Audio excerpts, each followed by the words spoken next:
Hi there. Welcome to Conversations, where we seek to advance your leader and team excellence by discussing relevant topics that impact today's organizations. Welcome to the show. Hi. Hey there, leader, and welcome to Conversations for Leaders and Teams, where today we have with us Dr. Catherine Rymsha.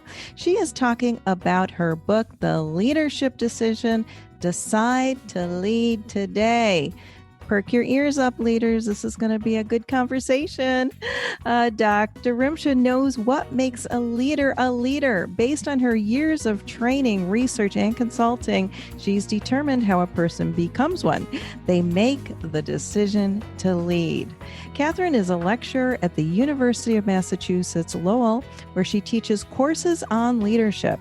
Catherine spent over 10 years in marketing communications, leadership roles ranging from marketing healthcare conferences to writing speeches on payment card security. So interesting. She now leads learning and development for a software company. Dr. Rymsha, welcome to the show. How are you today? I am so good. Thank you for having me. I'm so excited to be here. Yeah. So where are you coming to us from today? So I'm just north of Boston, right on the Massachusetts-New Hampshire line in Newburyport, Massachusetts. All right. And how is your weather there? It is cold. It's been very cold. It's warmed up today to about 50. So it feels like a heat wave, which is a nice treat. And hopefully some of the snow and ice will melt a bit by the end of the day. By the end of the day. Well, congratulations on the book. Now that came out in the fall? Yes, it did. It came out in October, right on Halloween. So it'll be a hard date to remember for me. But it just came out a couple months ago. So super thrilled to get it out.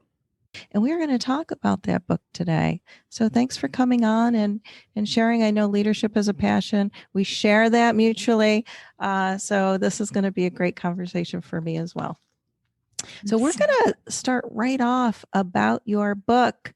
And so it outlines how leadership is a decision. And I talked about that in your bio too, and provides a framework on how people can make better decisions about their leadership and leader development. So how did you come up with this? And why don't you talk a little bit about that for us? Sure.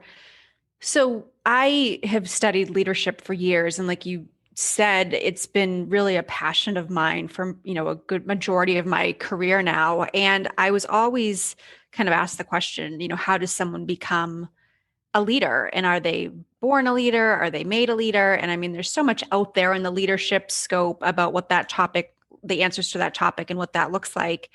But one day I had to do a presentation and I was thinking about leadership being a choice. And from that initial decision, that's where I came to the kind of realization that leadership is a decision. And it's a decision that people, regardless of where they are in their lives, age, gender, corporate, non-corporate, community, or whatever, can make decisions to lead in whatever sense that looks like for them.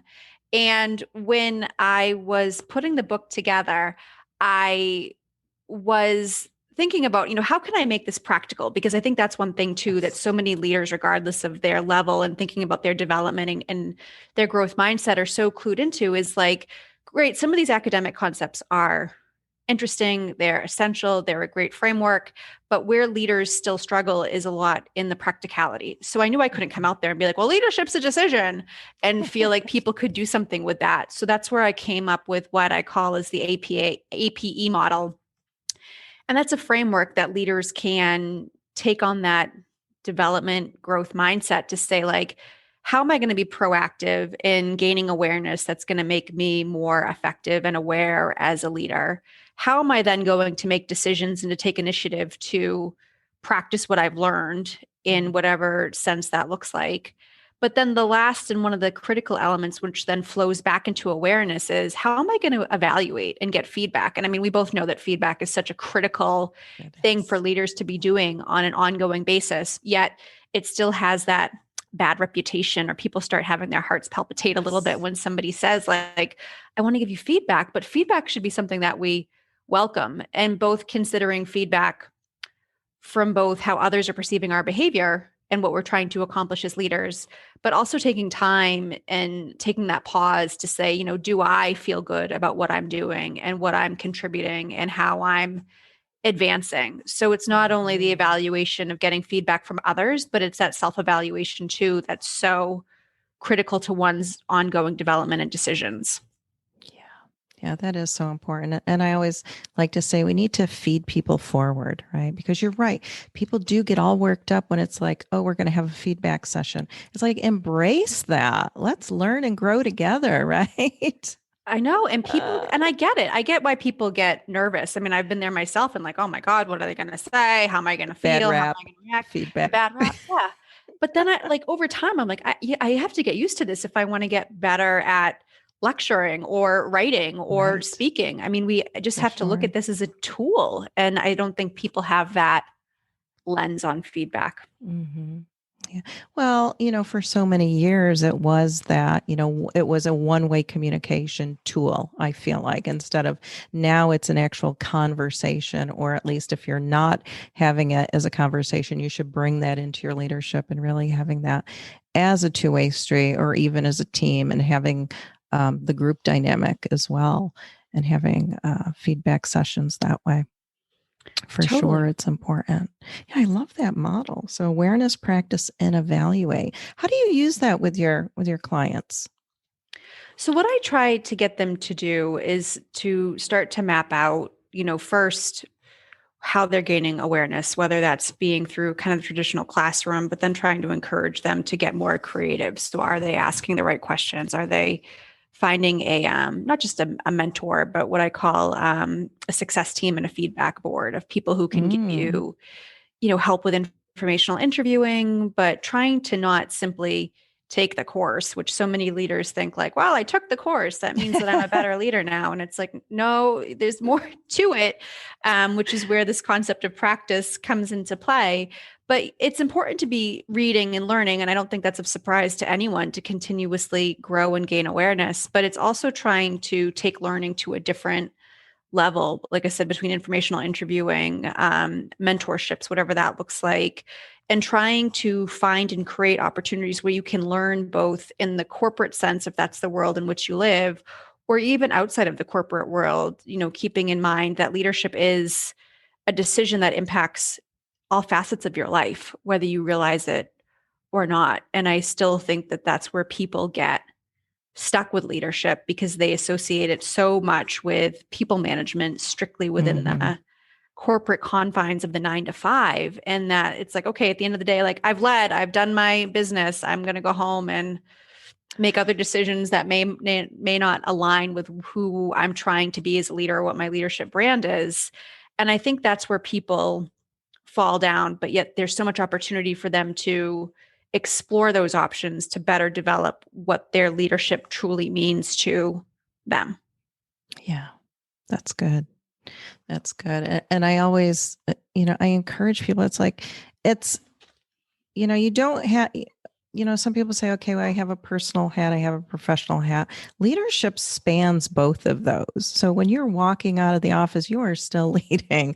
You're leading on your committees. If you're a volunteer, there's leadership there, your family, and the most important person is yourself. And so we never, when we make that choice, like you said, that make that decision to be a leader, we don't take off the hat. It's just, it might look a little bit different depending on what we're doing, but we are constantly walking out our leadership.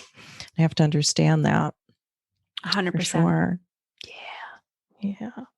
So, in your own career, you have made decisions to go from marketing to communication roles and then to roles in HR, academia, dot, dot, dot, dot. Gaining advanced degrees and now deciding to write a book. So, how did you make those decisions there? There's a lot of decision making going on, it sounds like. I know. And I can imagine someone listening must think this person's very confused if they're kind of No. jumping around. But, my running joke, although I think it's funny, others may not, is that when I was in undergrad, I took a marketing course and I just didn't think marketing was for me. But I was also getting a journalism degree and I had this very just cause that I was going to become a journalist. But then upon graduating, I did some more research. and saw what journalists made and saw what I could make in marketing. And I went the marketing route because I was, right out of college. I wanted to make some money and really start establishing my life. And yet I did marketing for about 10 or 12 years prior to making the decision to get out of marketing. I was miserable in my marketing career. I cried my way through it. It just Oh, wasn't a good no. fit. And I had a lot of great experiences and had a lot of success as a marketing manager and then as a communication manager and got to travel all over the world. But along the lines, I fell into studying leadership with my master's degree and then getting my doctorate degree. And I got to about probably 32, and that's where maybe 34. And that's when I got thought like, I'm going to die if I stay in marketing because this is not fulfilling me as a person. I had a manager at the time who did not like me and was very vocal about that and made my life hellish for Oh, years. dear. And I thought, this is so ironic that I'm studying leadership. I work for a terrible leader. I'm miserable in my own life. Like I talk about how holistic leadership is, and yet I haven't even made my own decision to make a change. And then it came to just a point of being like, I've got to do this or I'm going to have a real problem Yeah. emotionally and anxiety wise and stress wise. And Right. I'm like, my family was like, you're That's the truth miserable. of it. It can kill you when you're in a job that Mhm. doesn't fit. I had a manager once say to me, happiness out in life is goodness of fit. And he would talk about really in the fitting in the job and how that, Yeah, touches every aspect of your life, which is for so sure. critical. So having some tough moments, I think helped me make a decision to finally get out of marketing and put that to bed and start to focus on leadership development full time. And I'm a totally different person because it's more in line with my values and my own leadership style and how I want to Right. live my life and work with people. And those have been kind of the cruxes that have helped me make decisions for myself, along with trying to encourage other people to do the same. And that's really important that you did have that self-awareness. Too many times I feel like leaders think they have to be stuck in a position just because whether they're there for the title or what the money it's your sometimes that is a draw for people, and you were out of college, you I'm sure had student loans, needed to make some money and pay your bills and live your life. But if it's not the right fit, you do need to make a shift there. And that's what coaches are for, to help people along the way with that. And so I'm really happy to hear that you did have that self-awareness so then you could make that shift and change. And it's funny how you did have a not so great leader and you're studying leadership. But isn't that the way? It's like we always fall into whatever it is. There's always a backstory to it, that kind of helps us see and clarify that, yes, this is where I'm supposed to be. You recognize that leader was not measuring up to what a leader should be. So I think that was a great story. Thank you. You're welcome. I know. And that's the interesting part is like, here I am studying all this. And then I'm like reporting to somebody. And I'm like, oh, this is not working. So, but you need those experiences. So, So, in what ways is leadership a lifestyle? We talked a little bit about that, but I'd love to hear some more on that. How we live yeah. it out. And that's where it comes down to, decisions of like, what are your values as a leader? And that's such a common kind of exercise that you see so many of the other training companies and consultants focusing on. But it's critical to say, if you value hard work and transparency and honesty, are you trying to find ways to exemplify that both in, let's say, your corporate life and being honest with your team and yourself and your own manager, but then also leading by those principles or values outside at home? And although I don't get too much into the book, because there's a lot of books that touch on this in the market anyways, but are you taking care of your well-being, which is so critical now Mm-hmm. considering Sure COVID and such a is. hot topic? Are you sleeping well? Are you, trying to find balance like we've been talking about? Are you kind of treating others in your life, both inside of work and outside of work, the way that exemplifies your brand and being a good leader and whatever that might look like to you and the perceptions of those around you? I worked for other leaders too who would talk about how they were very honest and transparent, but then you would see them lie to people all the time, both their friends if they were on the phone, lying about why they couldn't come or meet up that night. But then, you start to notice those little behaviors Mhm. and kind of ticks that people have. And it's saying, well, you're saying that you're one thing, but you're actively behaving in a way that's completely different. And I think that's where it's a deeper level of awareness that some leaders may not have about how those little behaviors or ticks or little things that we sometimes do really roll up into the bigger picture of who we are and how people perceive us. And like I said, I don't think that's something that I think some people are very aware of that and some people aren't. But I think that's an area too that as leaders, getting that feedback and self-perception is so critical to understand where there are gaps and where you might need to do some work. And leaders have such an amazing opportunity to really demonstrate what openness, what listening looks like, all those attributes and skills, that leaders should have for their followers, 360s or whatnot, whatever, way you want to, collect some data on somebody and really get an understanding if it's that, or if it's just a let's have a seat and let's talk about, how am I doing as a leader, and just asking that question and opening up that conversation like we talked about earlier. But that demonstrating, I think that leading by example will allow, again, that two-way feedback, having that loop of this is a conversation, we need to learn and grow together. And so I love hearing that. Yeah. Yeah, it's so critical.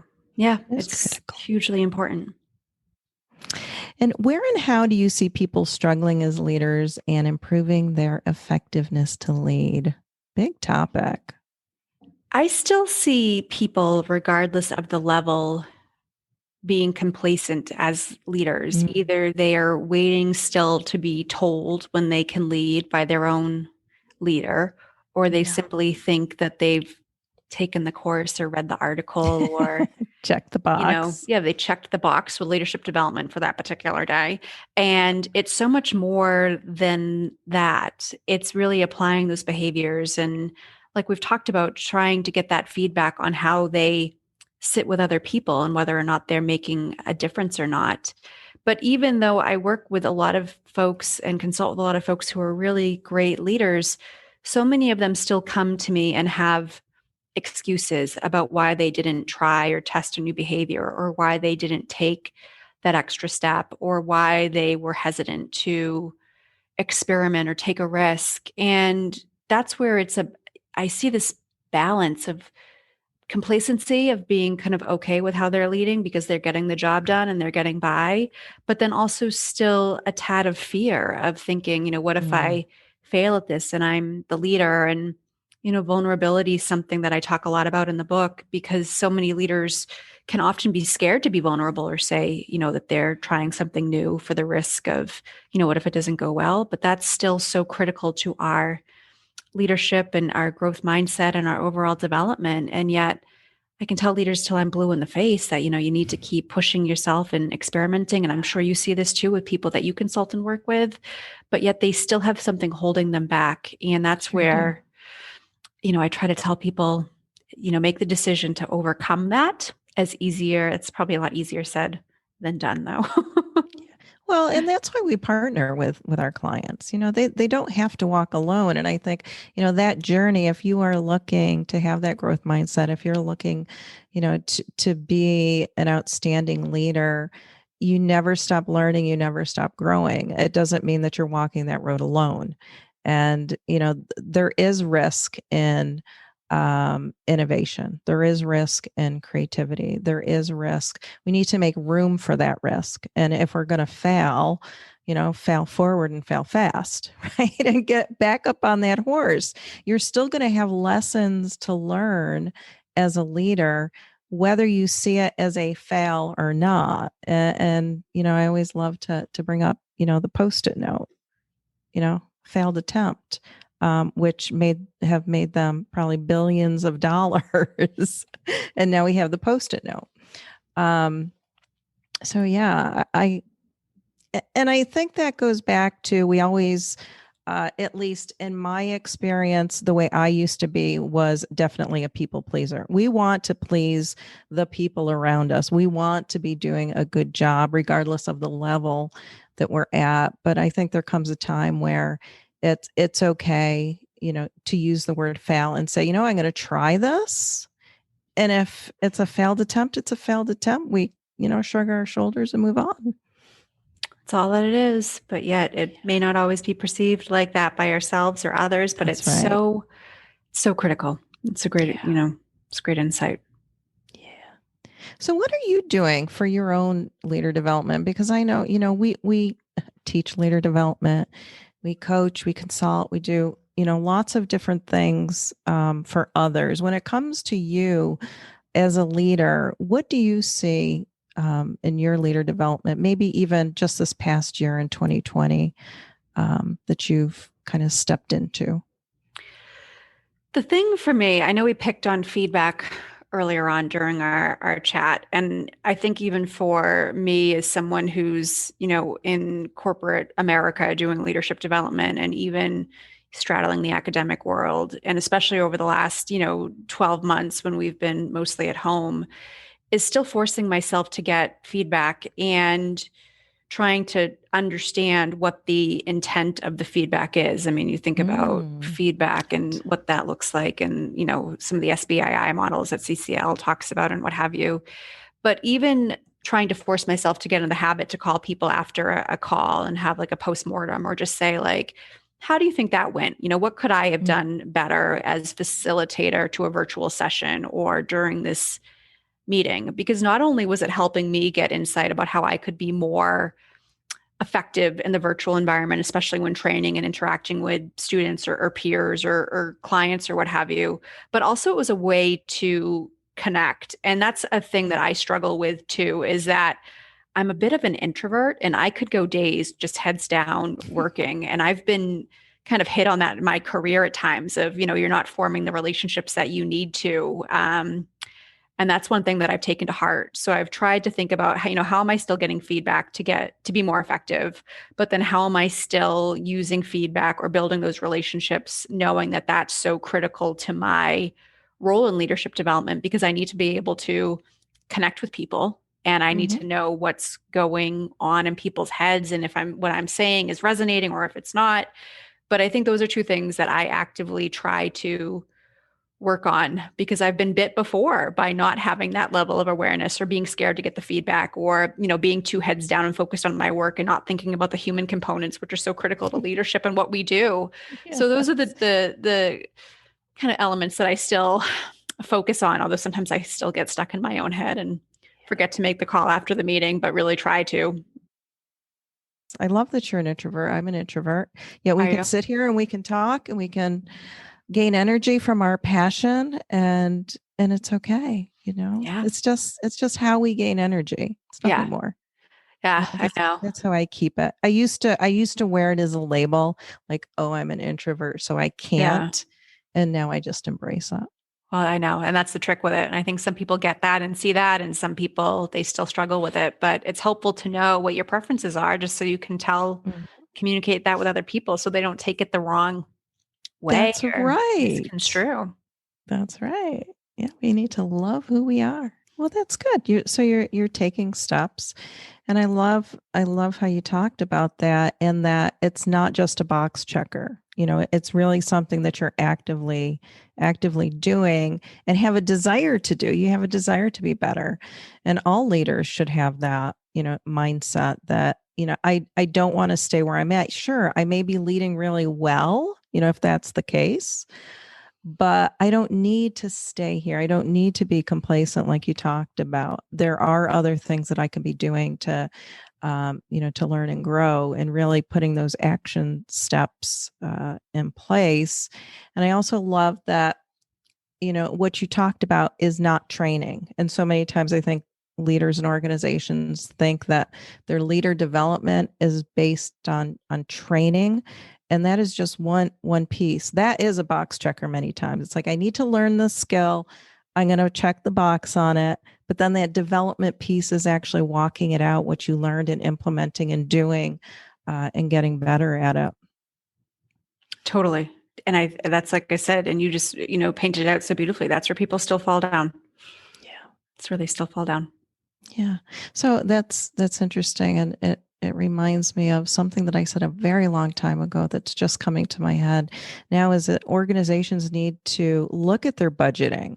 Is it training and development? And are they really spending their dollars more in training or is it in development as well? What does that look like?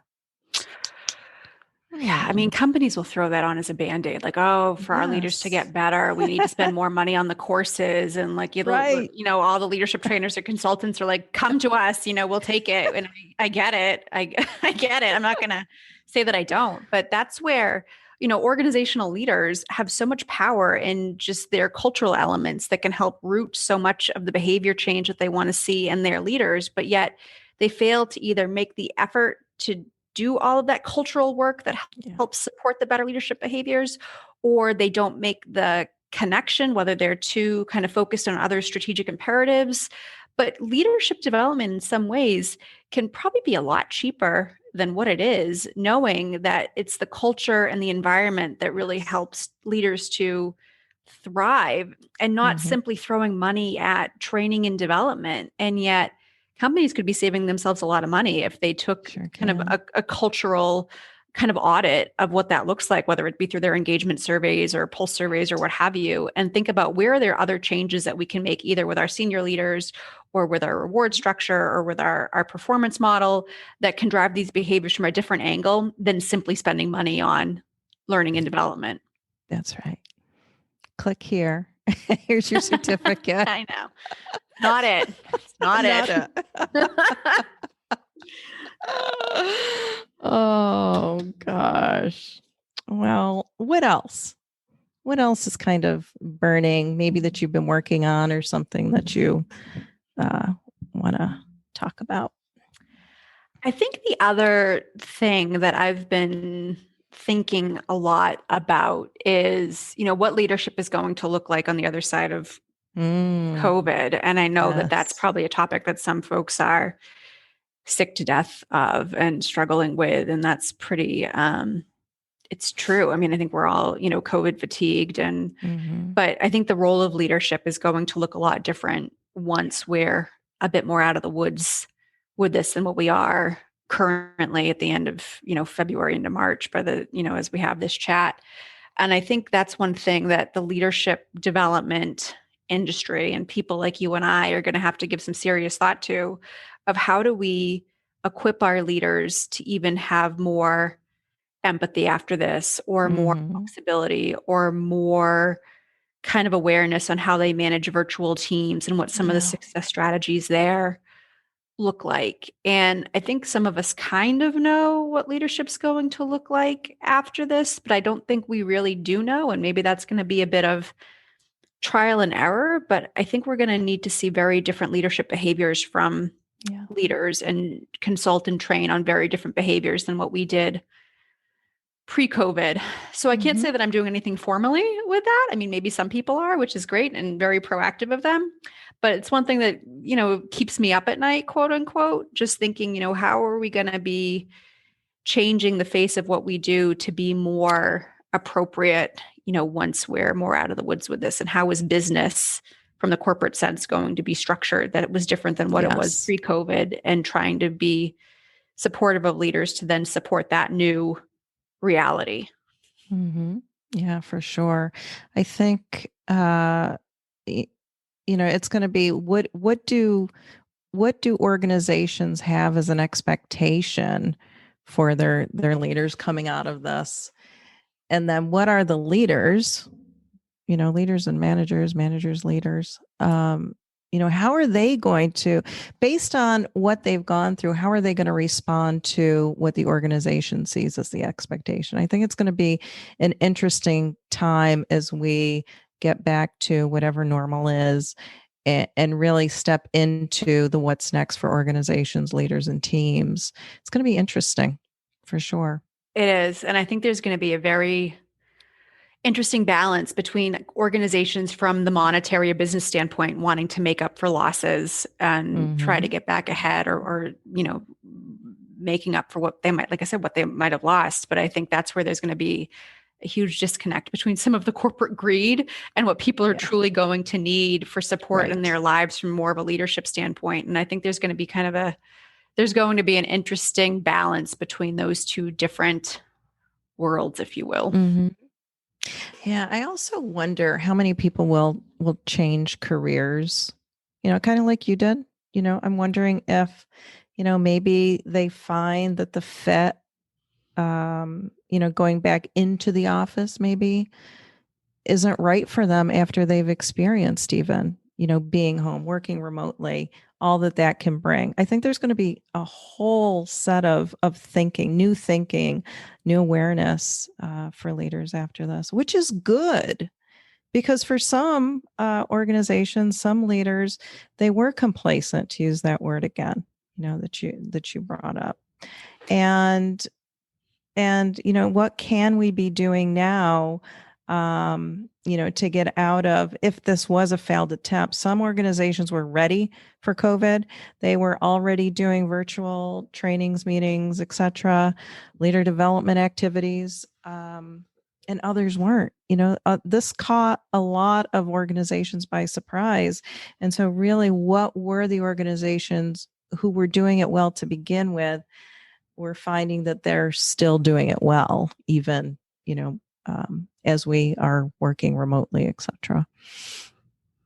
Yeah, it's going to be interesting. I mean, the talent landscape's going to change. I hear a lot of very senior people at some of the companies that I'm involved with talking about, wanting to hang up the corporate hat after this. And, people don't want to go back to the workplace and have to sit in traffic and sit in a cube all day. I was going to say the old cubicle. The old cubicle is alive and well, sitting there in the office while we're all at home. But, it's going to be some big changes. And I think corporations and leaders and a lot of folks are going to have some big decisions to make moving forward. Yeah. Oh. Well, Dr. Catherine, this has been a terrific conversation. I'll talk about leadership all day long. I could have you here for hours on end. I know. That's the thing. You can get going and, just have my coffee, tea, or water, and I'll be here all day with you. I know. That's it. But I would love to be able to connect people to you. So if people want to hear more about what you do, learn more about your model, how can they get in touch with you? Yeah, so I'm on LinkedIn. So I love LinkedIn messages, connections, anything that people want to shoot me on LinkedIn. Please, please, please. Even if you want to give me feedback on today, I would love that. I also have a website, theleadershipdecision.com, which people can check out.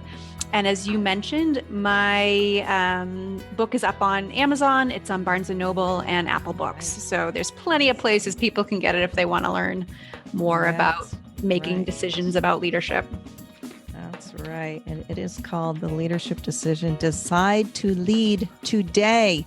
Give yourself permission to lead, right? Darn it. Do it. Make the decision.